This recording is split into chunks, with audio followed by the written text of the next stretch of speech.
एक मुर्गा सिर कटने के बावजूद 1 या 2 दिन नहीं, बल्कि बिना सिर के पूरे 18 महीने तक जीवित रहा। अमेरिका के कोलोराडो में ये अजीबो-गरीब घटना हुई थी, जिसकी खबर शहर में आग की तरह फैल गई। इसके बाद दूर-दूर से लोग इसे देखने आने लगे। उस समय बिना सिर के मुर्गे को देखकर लोग हैरान रह गए। अब चारों तरफ बिना सिर वाले मुर्गे माइक के ही चर्चे थे। इस दौरान ये मिरेकल माइक के नाम से मशहूर हो गया।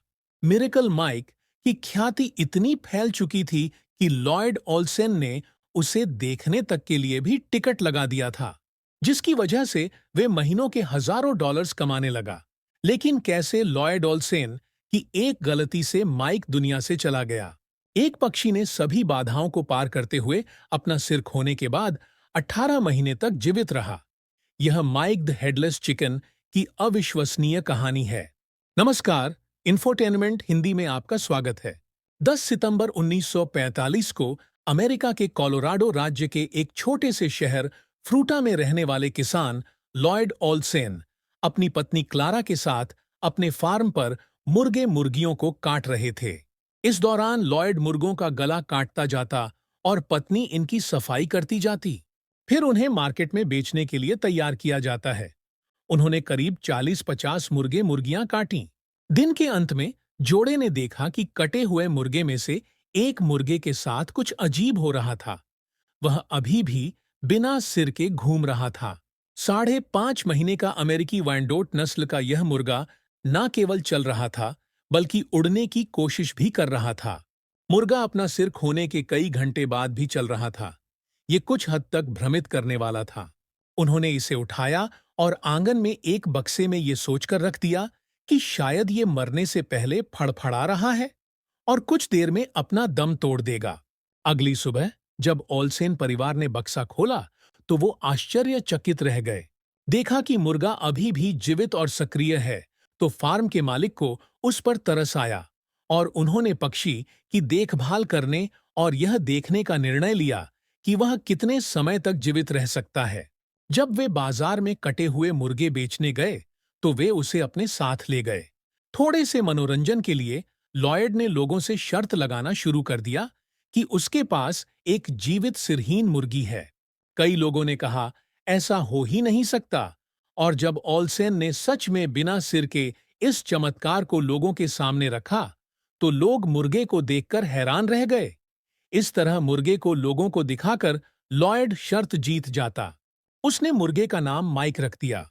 सिरकटे मुर्गे के जिंदा रहने की खबर धीरे धीरे पूरे फ्रूटा सहित अमेरिका के कई शहरों में फैल गई और स्थानीय प्रेस को इस बारे में पता चलने में ज्यादा समय नहीं लगा। और जब उनकी प्रसिद्धि बहुत ज्यादा बढ़ गई, तब ओल्सेन को माइक के साथ सॉल्ट लेक सिटी में स्थित यूटा यूनिवर्सिटी में आने का न्योता मिला। ओल्सेन मुर्गे को लेकर यूटा यूनिवर्सिटी में लेकर गया था। वहां वैज्ञानिक माइक को देखकर हैरान रह गए। कहते हैं कि यूटा विश्वविद्यालय के वैज्ञानिकों ने यह जानने के लिए कई मुर्गों के सिर काट दिए थे कि बिना सिर के वो जिंदा रहते हैं या नहीं, लेकिन माइक जैसी खूबी उन्हें किसी भी मुर्गे में नहीं मिली। तो फिर ऐसे में सवाल ये आया कि आखिर माइक में ऐसी क्या खास बात थी कि वो अभी तक जिंदा बच गया। वैज्ञानिकों ने माइक की कई परीक्षण किए। आखिरकार इस निष्कर्ष पर पहुंचे कि इसके बचने के पीछे क्या तर्क और विज्ञान था। दरअसल होता यह है कि जब किसी जीव के सिर को धड़ से अलग किया जाता है, तो दिमाग से संपर्क न होने से शरीर के अंगों को संकेत मिलना बंद हो जाते हैं और ऑक्सीजन सप्लाई बंद हो जाती है और नर्वस सिस्टम ठप पड़ जाता है। ऐसे में जीव की मौत रक्तस्राव से, ऑक्सीजन की कमी के कारण से होती है या फिर दिमाग के संकेत रुक जाने की वजह से। जब ओल्सेन माइक के सिर को अलग कर रहे थे, तो मुर्गा बचने की कोशिश में फड़फड़ाने लगा और इसकी वजह से उसका सर तो धड़ से अलग हो गया। लेकिन माइक के सिर के कुछ भाग जैसे मस्तिष्क की नसें और एक कान अभी भी शरीर से जुड़े हुए थे। इसके अलावा गले की नस अब भी सुरक्षित थी। इस दौरान शरीर को जिंदा रखने के लिए मूलभूत कार्य जैसे सांस लेना, दिल धड़कना, भूख और पाचन तंत्र जैसे महत्वपूर्ण शारीरिक कार्यों को नियंत्रित करना जारी रखा। हालांकि माइक को जीवित रखने के लिए अभी भी अतिरिक्त देखभाल और ध्यान की आवश्यकता थी। माइक नाम के इस मुर्गे की गर्दन तो कट चुकी थी।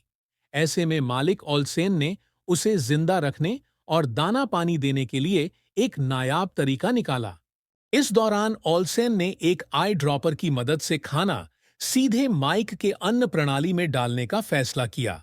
ओल्सेन का ये आइडिया काम कर गया और माइक को ड्रॉपर से पानी और तरल भोजन दिया जाने लगा और सिरिंज से उसके गले से बलगम निकाला जाता ताकि माइक का गला चौक ना हो।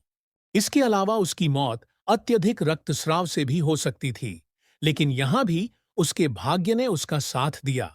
दिल से सिर को पहुंचाने वाली नस कुल्हाड़ी से कट नहीं पाई थी और उसमें खून जम गया। नतीजा यह हुआ कि माइक का ज्यादा खून नहीं बहा, जिससे वह जिंदा रहा और उसका दिमाग भी पहले की तरह ही काम करता रहा। कुल मिलाकर माइक एक भाग्यशाली मुर्गा था। बिना सिर वाले इस मुर्गे का राज विज्ञान ने तो हल कर दिया, लेकिन विज्ञान को मानने की बजाय लोग हमेशा इसे चमत्कार की तरह ही देखने में इच्छुक रहे हैं। इसी का नतीजा ये निकला कि विज्ञान की इस सिद्धांत के बाद भी मिरेकल माइक का आकर्षण फीका नहीं पड़ा। कुछ ही हफ्तों के भीतर होप वेड नाम के एक साइड शो प्रमोटर ने सैकड़ों मील की यात्रा करके यूटा से ऑलसेन के फार्म का दौरा किया। उसने खुद जाकर माइक को देखा और उसका नाम मिरेकल माइक रख दिया। उसने उन्हें आश्वस्त किया कि अगर वे देश भर में घूमकर माइक को दिखाएंगे तो वे बहुत सारा पैसा कमा सकते हैं। उसने ऑलसेन को अपने मुर्गे को प्रदर्शनी के लिए लेकर आने को कहा। संघर्षरत किसान के लिए एक दो पैसे कमाने का यह अवसर स्वाभाविक रूप से आकर्षित करने वाला था और वे सड़क पर उतरने के लिए तैयार हो गए। कुछ दिनों बाद ऑलसेन मेले में प्रदर्शनी के लिए मुर्गे को लेकर पहुंचा और वहां माइक को देखने के लिए 25 सेंट्स वसूले। इस तरह ऑलसेन को कमाई का एक अच्छा साधन मिल गया। कम समय के अंदर ही उसने काफी धन जमा कर लिया। उसके बाद होपवेड के साथ ऑलसेन ने माइक को कैलिफोर्निया, एरिजोना और दक्षिण पूर्व अमेरिका के दौरे पर ले गए। जब वे घर और खेतों में किसी विशिष्ट कार्य या गतिविधि को करने में समय बिताते थे, जिस वजह से कई बार यात्रा बाधित होती थी।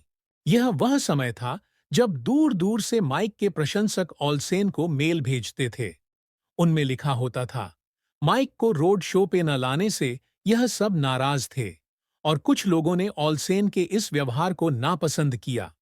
कमाल की बात तो ये थी कि इसके बाद भी माइक को देखने वाले लोगों की कमी नहीं थी। ये पहली बार था जब किसी जानवर के पास आकर्षक रूप गुण नहीं था, फिर भी उसकी लोकप्रियता कई बड़े सुप्रसिद्ध व्यक्ति को पीछे छोड़ रही थी। इस बीच माइक को ऑलसेन के साथ कई कार्यक्रमों में बुलाया जाने लगा। ऑलसेन दंपत्ति उस मुर्गे के साथ शहर शहर घूमने लगे। वो हर महीने $4500 कमाने लगे। आज के हिसाब से ये करीब 66 लाख रुपए होते हैं। इस मुर्गे की वजह से ही ऑलसेन की आर्थिक स्थिति सुधर गई थी। कुल मिलाकर ऑलसेन और उसकी बीवी की जिंदगी में सब कुछ अच्छा चल रहा था, लेकिन वो नहीं जानते थे कि उनका ये अच्छा वक्त जल्द ही गुजर जाएगा। 17 मार्च 1947 को 23 महीने की उम्र में एक दुखद दुर्घटना में माइक की दुर्भाग्यपूर्ण मृत्यु हो गई। ये वो वक्त था जब ऑलसेन माइक के साथ फिनिक्स, एरिजोना के दौरे पर थे। यहाँ वो माइक के किसी शो के लिए आमंत्रित थे और शो खत्म होने के बाद रात को एक मोटेल में ठहरे हुए थे।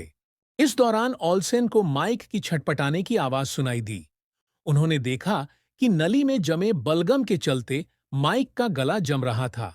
आमतौर पर ऐसा जब होता था, तब ऑलसेन सिरिंज के जरिए माइक के गले से बलगम निकाल लेते थे। उसे राहत मिलती थी। उन्होंने उसकी भोजन नली को साफ करने के लिए सिरिंज को खोजने की कोशिश की, लेकिन उन्हें एहसास हुआ कि जल्दबाजी में वे सिरिंज पिछले दिन साइड शो में ही भूल आए थे और इतनी रात को कहीं भी सिरिंज मिलना मुश्किल था। माइक का गला साफ करने का कोई दूसरा तरीका न खोज पाने के कारण मुर्गे की दम घुटने से मोटेल के रूम में ही मौत हो गई। इसके साथ माइक का सुहाना सफर यहीं खत्म हो गया। माइक बिना सिर के लगभग 1.5 साल तक जिंदा रहा, लेकिन उसकी मौत ने ऑलसेन को न केवल अंदर तक हिला दिया, बल्कि एक लंबे समय तक उसे इस बात का अफसोस रहा कि कैसे उनकी एक गलती से सोने का अंडा देने वाली मुर्गी को मार दिया है। ऑल्सेन को शर्मिंदगी महसूस हुई, जिसके वजह से उन्होंने लोगों को बताया कि उन्होंने माइक को साइड शो सर्किट के किसी अन्य प्रमोटर को बेच दिया है। लोग भी इनकी इसी बात को सच मानते रहे। माइक की मौत की सच्चाई कई दशकों तक सामने नहीं आई। ऑल्सेन ने आखिरकार अपने पोते ट्रॉय वॉटर्स के सामने स्वीकार किया कि माइक के साथ क्या हुआ था। वो मानते हैं कि मृत्यु के बाद माइक को संभवतः रेगिस्तान में फेंक दिया गया था। उसके बाद शायद लोमड़ी ने उसे खा लिया होगा। हालांकि माइक तो दुनिया से चला गया, लेकिन माइक की बदौलत ऑल्सेन अपने खेती के उपकरणों को आधुनिक बनाने और एक नया पिकअप ट्रक खरीदने में सक्षम हुए। वे देश भर में सड़क यात्रा के दौरान बिताए गए समय की यादों के साथ खेती करते हुए अपना दिन बिताते रहे।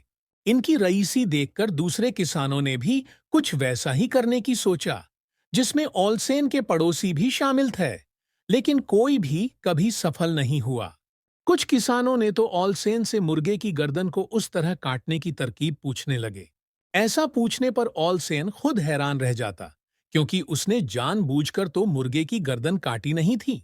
खुद ऑल्सेन ने भी कई बार एक दूसरे माइक को बनाने की कोशिश की, लेकिन वो भी हर बार फेल ही हो गए। जाहिर था कि माइक के मामले में प्रहार और समय का महज संयोग था। ये माइक का भाग्य ही था कि उसके शरीर में ठीक समय पर क्लॉटिंग भी हुई। माइक वह एकमात्र न्यात मुर्गा है जो इतने लंबे समय तक बिना सिर के जीवित रहा है। अगर माइक के साथ ये हादसा नहीं होता, तो वो कुछ साल और जिंदा रह सकता था। अब माइक तो दुनिया में नहीं है। आज कोलोराडो के फ्रूटा शहर में माइक की याद में उसकी एक बड़ी सी मूर्ति भी बनवाई गई है। इसके अलावा आज भी फ्रूटा में हर साल जून के महीने में माइक की याद में हेडलेस चिकन महोत्सव मनाया जाता है। इसकी शुरुआत साल 1999 में हुई थी। उस समय लोग यहाँ मुर्गे के मास्क को पहनकर आते थे। इस महोत्सव में हर साल हजारों लोग शामिल होते हैं। इस महोत्सव में 5 किलोमीटर की दौड़, संगीत, भोजन, खेल शामिल हैं। और इसका उद्देश्य लेजेंडरी चिकन को याद रखना ही है, जिसने दुनिया भर में फ्रूटा शहर को प्रसिद्ध कर दिया। आपको माइक की ये कहानी कैसे लगी? हमें कमेंट सेक्शन में जरूर बताइएगा। और अगर आप भविष्य में ऐसी दिलचस्प कहानियां सुनना चाहते हैं, तो हमें सब्सक्राइब करें। मिलते हैं अगले वीडियो में। धन्यवाद।